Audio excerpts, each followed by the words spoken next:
We continue our adventure around the globe with the team from World on Wheels, and this week Mike and Denise are taking us to chilly Iceland. Better pack an extra cardi.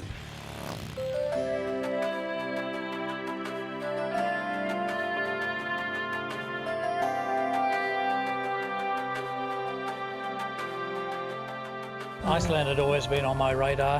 I used to read about it in National Geographic when I was a kid, and I thought, well, it's about the furthest place away from Australia that you can get. The rugged, untamed wilderness that Iceland offers, it's like nowhere else in the world. We've had Kiwi guys come over there and tell us that Iceland is like New Zealand on steroids. Do you reckon so, Kiwi? I think you kind of take New Zealand, you take Canada, you take Antarctica, you take Scotland, and you roll it all into one, and you've got something that comes closer to Iceland. Throw it in the middle of the Atlantic on a bare rock, and that'd be Iceland, yeah. There's a school of thought which says Iceland is green and Greenland is ice, and they just got the names around the wrong way. Yeah, it's a very green country at that time of the year. Of course, in winter they get 24 hours of darkness, but we go there in summer when they have 24 hours of daylight.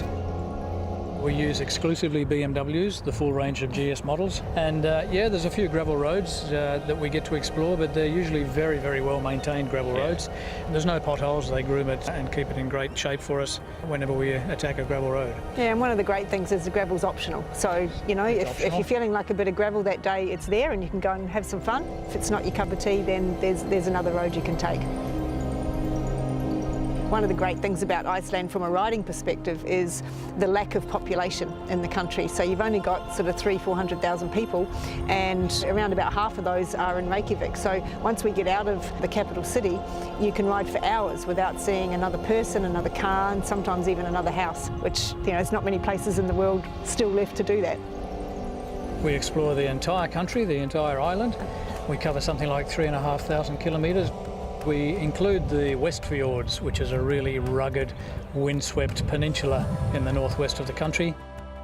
We go whale spotting up there. There are cruises where we can go and see some whales. When the volcano erupted in 2010, and of course when the superheated lava erupted over the top, the first thing that happened was millions of tons of ice and snow were melted, and there was an avalanche of water which swept away local farms and some major highways and bridges. Fortunately, they've repaired them pretty quickly, and we get to ride through that fresh lava field. The new highway is covered left and right with fresh black lava, volcanic ash, so it's a very recent eruption and very dramatic. Right through the middle of Iceland, there's a fault line where you've got the North American tectonic plate on one side and the European plate on the other side, and you can stand and straddle the fault line.